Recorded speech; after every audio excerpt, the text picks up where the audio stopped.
बिस्मिल्लाहिर्रहमानिर्रहीम। अस्सलाम वालेकुम नाज़रीन इकराम, मैं हूं मखदूम शहाबुद्दीन और आप देख रहे हैं मेरा फेसबुक और यूट्यूब चैनल। उम्मीद करता हूं आप सब लोग बखैर वाफियत होंगे और जहां भी होंगे अपने अहले खाना समेत खुश भी होंगे और महफूज भी। नाज़रीन इकराम, आज 18 सितंबर 2024 बुध का दिन है और अभी भी आइनी तरामीम का मामला लटका हुआ है। मामला किसी भी वक्त मंतकी अंजाम तक पहुंच सकता है। मुलाकातें जारी हैं, लेकिन इस सब के अंदर सूरत हाल अभी भी कशीदा है।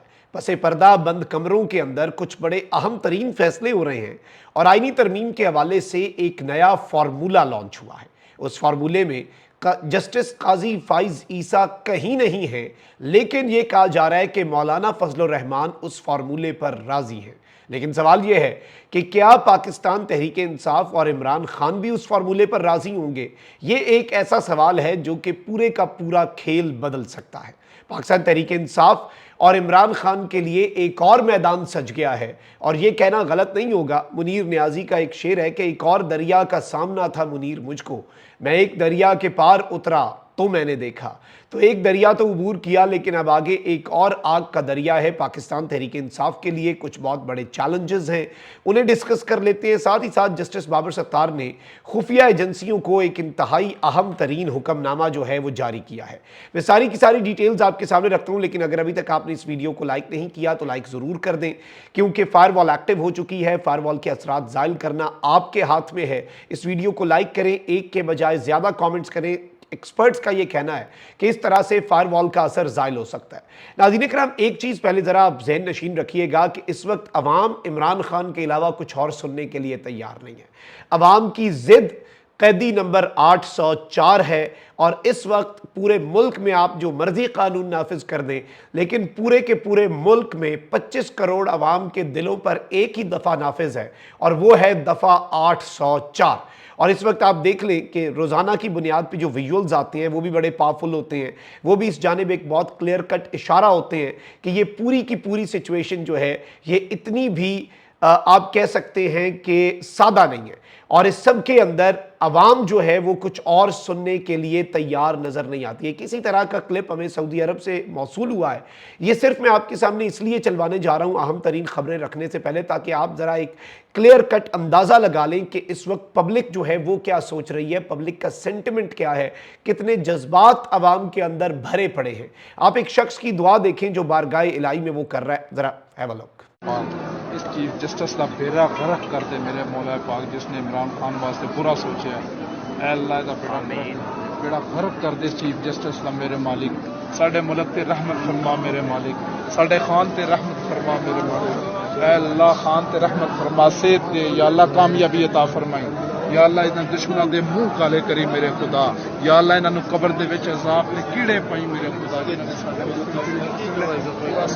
अल्लाह इस कबीना ने तबाह कर दी मेरे खुदा या रब्बुल आलमीन। मेरी दुआ कबूल फरमाई या मेरे मौले पाक। मैं गुनहगार हूँ, बदकार हूँ, तू करीम है मालिक, तू खालिक है या अल्लाह। इमरान खान ने हमारे लिए बड़ी कुर्बानियाँ दी हैं या अल्लाह, उसकी हर कुर्बानी पे रहम फरमाना या अल्लाह। हमारे मुल्क पे हज़ारों रहमतें अता फरमाना या मेरे मालिक।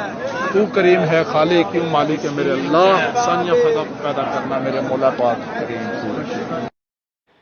जी नाज़रीन इकराम, आपने ये वीडियो क्लिप देखा, ये बड़ा पावरफुल वीडियो क्लिप है। इसमें आवाम के जज्बात जो हैं वो आपको समझ आएंगे, क्योंकि जिस दर पे ये खड़े होकर दुआ ये शख्स कर रहा है, मैं आपको ये बता दूं कि उस वक्त और कुछ याद नहीं रहता। उस वक्त बड़े रॉ जज्बात जो है ना आपके, किसी भी बनावट, किसी भी तसन्नो से हट के वो उस वक्त आपके बाहर निकल रहे होते हैं। कोई बनावट नहीं होती, बस दिल से directly straight from the heart. मैं सिर्फ ये चीज़ आपके सामने रखना चाह रहा हूँ कि एक चीज़, ये ताकतवर बड़े बड़े एक्सपीरियंस करने से पहले, बड़े बड़े एडवेंचर करने से पहले, बड़े बड़े एक्सपेरिमेंट्स करने से पहले ये चीज़ याद रख लें कि अवाम जो है वो इमरान खान के अलावा, कैदी नंबर 804 के अलावा कुछ और सुनने के लिए इस वक्त तैयार नज़र नहीं आ रही। अब ज़रा आगे आम तरीन खबरों के ऊपर आ जाते हैं। एक तो नाज़रीन इकराम, आज जस्टिस बाबर सत्तार जो हैं उन्होंने एक तहरीरी हुक्मनामा जारी किया है اور جسٹس بابر ستار جو ہیں انہوں نے بہت بڑا حکم نامہ جو ہے وہ جاری کیا ہے، اور یہ تحریری حکم نامہ جو اسلام آباد ہائی کورٹ سے جاری ہوا ہے یہ لاپتہ فیضان کے کیس میں۔ لیکن اس سے پہلے میں آپ کو یہ بتا دوں کہ ایک اور بڑی اچھی خبر یہ ہے کہ پی ٹی آئی کے لاپتہ سابق چیف سیکیورٹی آفیسر عمر سلطان جو ہیں یہ گھر واپس پہنچ گئے ہیں۔ عمران خان کے باوفا ساتھی، عمران خان کی سیکیورٹی بالکل ایسے انہوں نے رکھی ہوتی تھی، عمران خان تک کوئی بھی پرندہ جو ہے خان صاحب تک پر مارتا ہوا بھی نہیں پہنچ سکتا تھا۔ تو بیسکلی یہ لاپتہ ہو گئے، اپنے گھر سے یہ جا رہے تھے۔ لیکن اس وقت میں آپ کو یہ بتا دوں کہ سماعت کے دوران عمر سلطان کے وکیل نے اسلام آباد ہائی کورٹ کے جسٹس عامر فاروق کو بتایا کہ عمر سلطان واپس آ گئے ہیں، انہیں عدالت میں بھی پیش کرتے لیکن ان کی طبیعت ٹھیک نہیں ہے۔ اب اس سب کے اندر چیف جسٹس عامر فاروق نے پوچھا کہ شہری واپس آ گیا، آپ کیا چاہتے ہیں؟ اس پر وکیل درخواست گزار نے کہا کہ ہم چاہتے ہیں کہ آزادانہ تحقیقات ہو جائیں، اور ایف آئی آر درج ہو چکی ہے۔ عدالت نے آزادانہ تحقیقات کا حکم دیتے ہوئے یہ کیس کیا کیا جی، عدالت نے یہ کیس نمٹا دیا۔ لیکن وہیں دوسری جانب ایک لاپتہ تھا بچہ فیضان، اور اس فیضان کے کیس کے اندر اب باضابطہ طور پر میں آپ کو یہ بتا دوں کہ جو اسلام آباد ہائی کورٹ ہے، اسلام آباد ہائی کورٹ کے جسٹس بابر ستار ہیں، انہوں نے تفصیلی فیصلہ جو جاری کیا ہے وہ بہت امپورٹنٹ ہے۔ انہوں نے کہا کہ اسلام آباد کی تمام انٹیلیجنس اور انویسٹیگیشن ایجنسیوں کو فریق بنانے کی ہم ہدایت کر رہے ہیں۔ I B, F I A, I S I, M I کے ڈائریکٹر جنرلز کو کیس میں فریق بنایا جائے، ایئر اور نیول انٹیلیجنس کے ڈائریکٹر جنرل اور سی ٹی ڈی پنجاب کو بھی فریق بنایا جائے۔ اب یہ یاد رکھیے گا کہ عامر فاروق صاحب نے کیس نمٹا دیا، جسٹس بابر ستار اس طرح سے کیس نہیں نمٹا رہے، وہ کہہ رہے ہیں کہ بس صورتحال جو ہے وہ اتنی بھی سادہ اور اتنے بھی ہم بچے نہیں ہیں، آپ کہیں کہ جی بس بندہ واپس آ گیا اور ٹھیک ہے جی جانے دیں، ایسے نہیں ہوگا۔ ایڈیشنل اٹارنی، یہ تحریری حکم نامے میں لکھا گیا ہے کہ ایڈیشنل اٹارنی جنرل نے کہا کہ مغوی واپس آ گیا تو درخواست غیر مؤثر ہو گئی۔ یہ درخواست صرف بازیابی نہیں بلکہ آئین کے آرٹیکل 199 کے تحت بھی دائر کی گئی۔ عدالت کے پاس حکومت سمیت کسی اتھارٹی یا شخص کو آئینی حقوق کے تحفظ کے لیے ڈائریکشنز دینے کا اختیار ہے۔ درخواست گزار نے بھی اغوا کاروں کی شناخت، تفتیش اور کارروائی کی استدعا کر رکھی ہے۔ آئی جی نے جبری گمشدگی کی تفتیش اور اغوا کاروں کی شناخت کے بجائے عدالت کو پرانے اقدامات دہرا کر گھمانے کی کوشش کی، یعنی آئی جی صاحب جو ہیں وہ گیمیں ڈال رہے تھے عدالت کے ساتھ۔ اب اس سب کے اندر میں آپ کو یہ بتا دوں کہ انہوں نے کہا کہ آئی جی نے کہا کہ تمام ایجنسیوں سے زبانی پوچھا لیکن سب نے اس سنگین جرم سے انکار کیا۔ بادی نظر میں پولیس کی تفتیش میں خامیاں ہیں کیونکہ پولیس نااہل ہے یا پھر خود شریک جرم ہے، اس کے علاوہ تو اس میں کوئی اور چیز نہیں ہو سکتی۔ وہیں دوسری جانب اس میں چیف کمشنر اسلام آباد کو بھی کہا گیا ہے کہ انہیں پارٹی بنایا جائے اور وہ اپنا بیان حلفی جمع کروائیں، بیان حلفی دیں کہ ان کے دائرہ اختیار سے مسلسل جبری گمشدگیاں کیوں ہو رہی ہیں۔ درخواست گزار فریقین کا ترمیم شدہ میمو جمع کرائیں اور نئے فریقین کو نوٹسز جاری کیے جائیں۔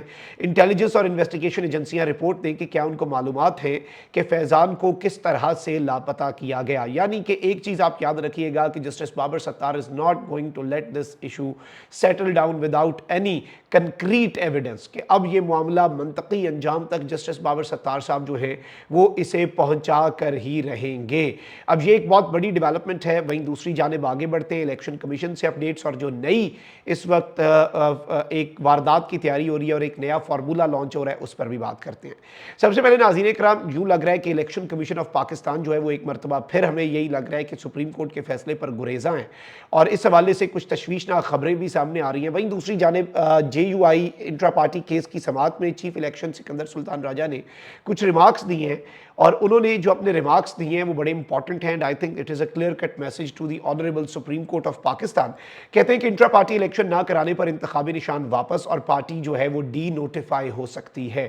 اب یہ وہ بات ہے کہ کہنا تینوں تے سنانا نونو، بالکل اسی کے مصداق یہ ساری کی ساری چیزیں چل رہی ہیں۔ اب ایک طرف تو ناظرین اکرام یہ خبریں بھی آ رہی ہیں کہ حکومت جے یو آئی اور مولانا فضل الرحمان کے کیسز تک کھولنے پر اس وقت تیار نظر آ رہی ہے، اور یہ کیسز بھی کھولے جا سکتے ہیں اور انہیں پریشرائز کرنے کے لیے مولانا فضل الرحمان صاحب کو یہ ساری کی ساری جو گیم ہے یہ ڈالی جا سکتی ہے۔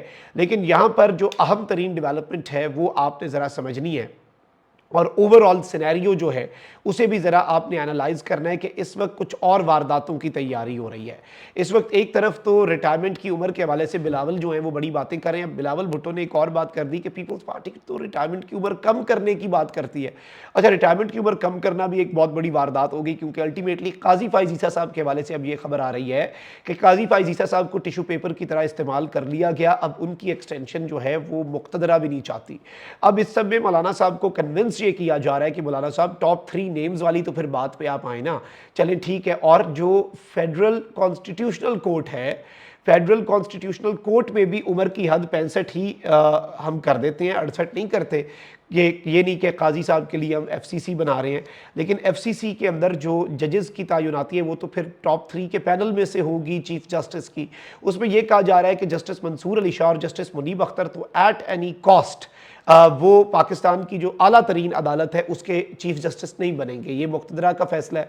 अब इस नए फार्मूले में यह है कि जस्टिस याहिया अफरीदी साहब को FCC का चीफ जस्टिस बना दिया जाए, फेडरल कॉन्स्टिट्यूशनल कोर्ट का, और पीछे जस्टिस मंसूर अली शाह को सुप्रीम कोर्ट का चीफ जस्टिस बना दिया जाए।